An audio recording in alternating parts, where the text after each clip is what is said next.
दोस्तों, अगर आप भी विराट कोहली, रोहित शर्मा और जसप्रीत बुमराह को दुनिया का सबसे खतरनाक खिलाड़ी मानते हैं तो हमारी इस वीडियो को एक लाइक ज़रूर कीजिएगा।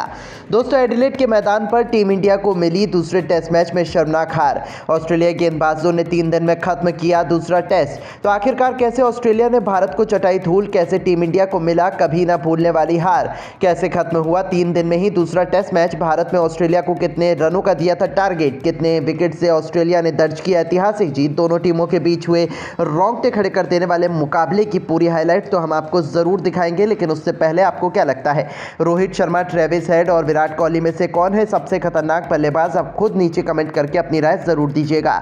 दोस्तों, भारत और ऑस्ट्रेलिया के बीच बॉर्डर गावस्कर ट्रॉफी का दूसरा और सबसे रोमांचक मुकाबला एडिलेड के मैदान पर खेला गया। इस मुकाबले में भारतीय कप्तान रोहित शर्मा ने टॉस जीतकर पहले बल्लेबाजी करने का फैसला किया और कंगारू गेंदबाजों को आमंत्रित किया। लेकिन रोहित शर्मा के लिए यह फैसला अपने ही पैरों पर कुल्हाड़ी मारने के जैसा साबित हुआ, क्योंकि पहली इनिंग में भारतीय टीम ने मिशेल स्टार्क की तूफानी गेंदबाजी के आगे 180 रनों पर मात खा गई। भारत की तरफ से सबसे अधिक नीतीश रेड्डी ने रन बनाए। इस टारगेट का पीछा करते हुए उत्तरी ऑस्ट्रेलिया की टीम ने जबरदस्त प्रदर्शन दिखाया। भारतीय गेंदबाजों की धज्जियां उड़ाते हुए अपने 10 विकेट खोकर 337 रन बनाए और भारतीय टीम के सामने 150 रनों से अधिक का टारगेट रखा। गेंदबाजी करते हुए भारत की तरफ से मोहम्मद सिराज और जसप्रीत बुमराह ने 4-4 विकेट अपने नाम किए। जब दूसरे दिन ही भारतीय टीम को दूसरी इनिंग खेलने का मौका मिला तो टीम इंडिया की शुरुआत बेहद खराब हुई। यशस्वी जायसवाल से लेकर केएल राहुल, यहां तक कि शुभमन गिल और विराट कोहली कुछ नहीं कर सके। साथ ही रोहित शर्मा भी टीम इंडिया को निराश कर पवेलियन लौट गए। यानी कि दूसरे दिन का खेल खत्म होने तक भारतीय टीम ने 24 ओवर में 128 रन 5 विकेट खोकर बना दिए थे। भारतीय टीम मुश्किल घड़ी में आ चुकी थी। हर किसी को तीसरे दिन नीतीश रेड्डी और ऋषभ पंत से काफी उम्मीदें थी, लेकिन तीसरे दिन की शुरुआत होते ही ऋषभ पंत भी कुछ खास नहीं कर सके। केवल 28 रनों का योगदान देकर पवेलियन चलते बने। इसके बाद नीतीश रेड्डी का साथ देने के लिए रविचंद्रन अश्विन आए, लेकिन अश्विन भी कंगारू गेंदबाजों के सामने मैदान पर ज्यादा देर नहीं टिक सके। भारतीय टीम के लिए केवल 7 रन बनाकर पवेलियन लौटे। टीम इंडिया की पारी लुढ़कती हुई नजर आने लगी। 148 रनों के ही स्कोर पर भारत के 7 बल्लेबाज पवेलियन जा चुके थे। एक तरफ से नीतीश रेड्डी अकेले मैदान में टिके हुए थे, उनका साथ देने के लिए अब मैदान पर हर्षित राणा आ चुके थे। इन दोनों खिलाड़ियों के कंधों पर टीम की पूरी जिम्मेदारी आ चुकी थी। भारतीय टीम अभी भी रनों से पीछे चल रही थी, लेकिन नीतीश रेड्डी भारतीय टीम के लिए तेजी से रन बना रहे थे। इनका बल्ला रुकने का नाम नहीं ले रहा था। ये आक्रामक अंदाज में दिखाई दे रहे थे, लेकिन इनका साथ छोड़कर हर्षित राणा भी पवेलियन लौट गए। इसके बाद बल्लेबाजी करने आए जसप्रीत बुमराह। अब इन दोनों खिलाड़ियों से काफी उम्मीदें थी। नीतीश रेड्डी चौका छक्का लगाए जा रहे थे। देखते ही देखते भारतीय टीम ने 35 ओवर में 160 रन बना लिए और बढ़त भी हासिल कर ली। लेकिन 36वें ओवर की दूसरी गेंद पर नीतीश रेड्डी पैट कमिंस के शिकार हो गए। छक्का लगाने के चक्कर में अपना विकेट गंवा बैठे और भारतीय टीम का सबसे बड़ा बल्लेबाज अब पवेलियन जा रहा था।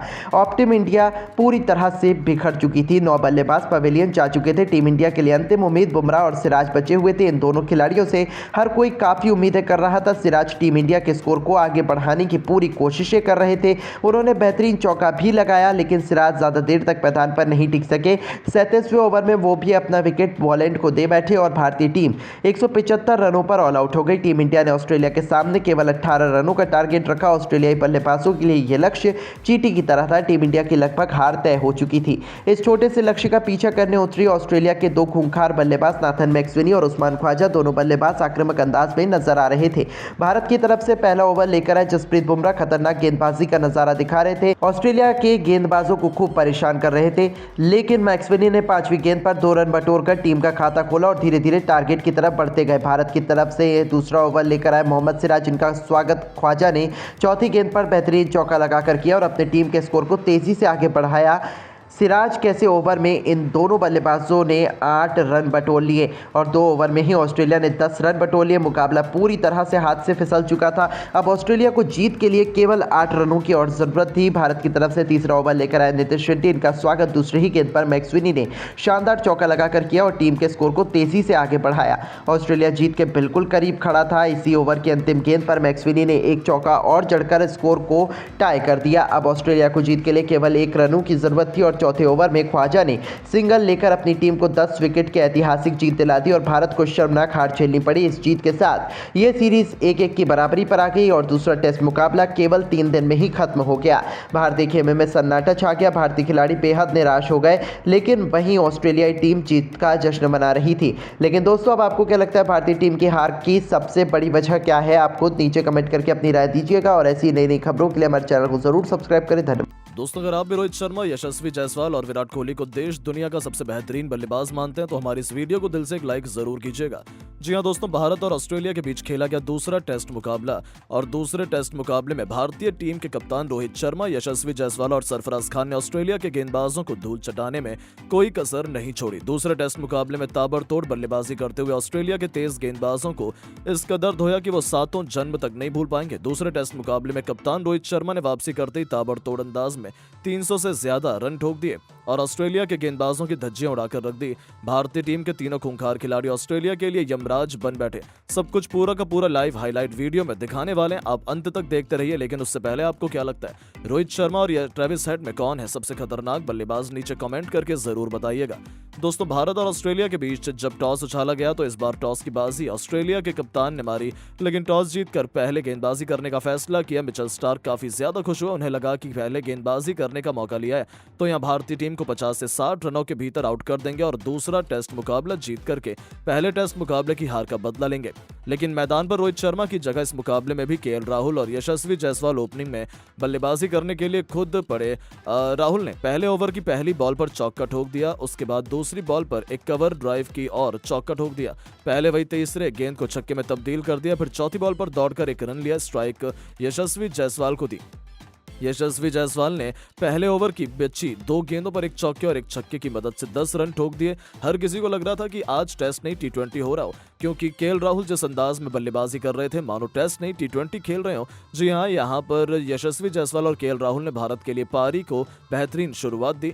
इस दौरान दोनों टीम के ये 2 खिलाड़ी, दोनों बल्लेबाज शुरुआती 10 ओवर में ऑस्ट्रेलिया के गेंदबाजों का जमकर सामना करते हैं और यहाँ 40 रन की साझेदारी भी कर लेते हैं। लेकिन दोस्तों, किसी को क्या ही पता था कि केएल राहुल जो कि अच्छी लय में दिखाई दे रहे थे, उनको अपने जाल में नाथन लियोन फंसा लेंगे। जी हाँ दोस्तों, नाथन लियोन ने अपनी गुगली गेंद में राहुल को फंसा लिया और गेंद अंदर आने के बजाय वो बाहर की तरफ खेल बैठे, जिसके चलते पैड पर जाकर गेंद उनके लगी और उन्होंने यहाँ पर एम्पायर से DRS लेने का फैसला भी किया। लेकिन दोस्तों, DRS में पाया गया कि राहुल विकेट के बिल्कुल सामने और पहला बड़ा झटका केएल राहुल के रूप में टीम इंडिया को लगा, जहां इस मुकाबले में राहुल भारत के लिए मात्र 24 रन ही जोड़ पाए। अब दोस्तों, केएल राहुल की विकेट गिर जाने के बाद मैदान पर बल्लेबाजी करने के लिए उतरे विराट कोहली, जहां दोस्तों अब यशस्वी जायसवाल और विराट कोहली पूरी उन पर जिम्मेदारी थी टीम के स्कोर को यहां से 100 रनों के पार सबसे बेहतरीन लेकर जाने की। लेकिन दोस्तों, यहां यशस्वी जायसवाल और विराट कोहली मिलकर स्कोर को आगे बढ़ा पाते उसके पहले विराट कोहली की एक बार फिर से ऑस्ट्रेलिया की सरजमी पर पोल खुलती हुई नजर आई।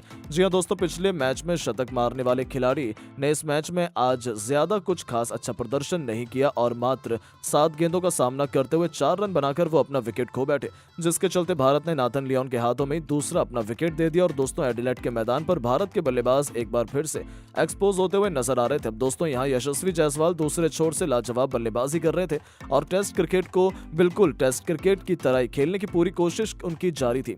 अब दोस्तों, मैदान पर खुद कप्तान रोहित शर्मा उतर जाते हैं, जहां रोहित शर्मा और यशस्वी जायसवाल ने मिलकर संभालने की पारी को जिम्मेदारी ली, क्योंकि दोस्तों भारत ने अपने 2 विकेट गंवा दिए थे और स्कोर भी 80 रन के पार भी नहीं पहुंच पाया था। और यहां रोहित शर्मा और यशस्वी जायसवाल पर पूरा दारोमदार था कि वो अपनी टीम के लिए एक अच्छी साझेदारी को बुने और यहां पर दोनों बल्लेबाजों ने ऑस्ट्रेलियाई गेंदबाजों को आड़े हाथों लिया। जी हाँ दोस्तों, इस दौरान एक छोर से यशस्वी जायसवाल का बल्ला रुका नहीं और जो कि पहले शुरुआत में थोड़ा धीमे बल्लेबाजी कर रहे थे, अब वो अपने अर्धशतक को पूरी कर लेते हैं, वो भी मात्र 55 गेंदों में। और दोस्तों, यहां पर उनका साथ निभाने वाले रोहित शर्मा भी दूसरे छोर पर खड़े होकर उनकी बल्लेबाजी का नजारा ले रहे थे। अब दोस्तों, यहां पर दोनों बल्लेबाज आक्रामक रूप दिखाते हुए नजर आए तो ऑस्ट्रेलिया ने भी अग्रेसिव होकर गेंदबाजी अपनी चालू कर दी।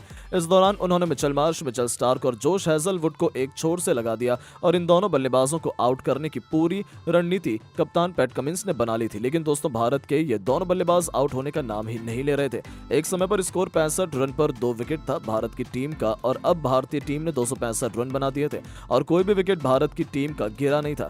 इस दौरान यशस्वी जायसवाल का भी शतक पूरा हो गया, जहां दोस्तों दूसरे सेशन में जब भारत के लिए यशस्वी जायसवाल ने शतक चढ़ा तो उन्होंने मात्र 131 गेंद का ही सामना किया था। अब दोस्तों यशस्वी जायसवाल ताबड़तोड़ बल्लेबाजी करते हुए लगातार आगे बढ़ते चले जा रहे थे, लेकिन दोस्तों तभी मैदान पर गेंदबाजी के लिए अचानक से जोश हेजलवुड को भेजा गया और दोस्तों उन्होंने आते से यशस्वी जायसवाल के तीनों स्टंप्स उखाड़ फेंके, जिसके चलते भारतीय टीम को यह तीसरा बड़ा झटका लगा और यहाँ यशस्वी जायसवाल जो कि अपने दोहरे शतक की ओर आगे अग्रसर हो रहे थे, यहाँ उनकी पारी 141 रन पर ही समाप्त हुई, जिसके चलते भारतीय टीम को यह तीसरा बड़ा झटका लगा और अपनी 141 रन की पारी में यशस्वी जायसवाल ने 14 चौके और 4 बड़े छक्के भी लगाए, जैसा कि आप सभी यहाँ पर स्कोर कार्ड में भी देख सकते हैं। हालांकि दोस्तों यशस्वी जायसवाल भले ही आउट हो गए थे, लेकिन उनका जो साथ निभा रहे थे कप्तान रोहित शर्मा वो अभी भी मैदान पर टिके हुए थे और यशस्वी जायसवाल रोहित शर्मा के बीच 219 रन की साझेदारी टूटी और फिर मैदान पर बल्लेबाजी के लिए सरफराज खान उतरे, जहां दोस्तों सरफराज खान और रोहित शर्मा ने मिलकर फिर स्कोर को तेजी से आगे बढ़ाने की कोशिश की और इस दौरान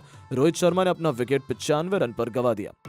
जी हाँ दोस्तों, रोहित शर्मा शतक के बेहद ही नजदीक पहुंचने के बाद पुल शॉट के जरिए खेलने के लिए गए और वहां उनको मिचेल स्टार्क ने कैच आउट कर दिया, जिसके चलते टीम इंडिया अपना ये चौथा विकेट गंवा देती और इस बीच रोहित शर्मा 90 रन की पारी में 7 चौके और 5 तूफानी छक्के लगाकर आउट हुए। अब टीम इंडिया ने अपने 4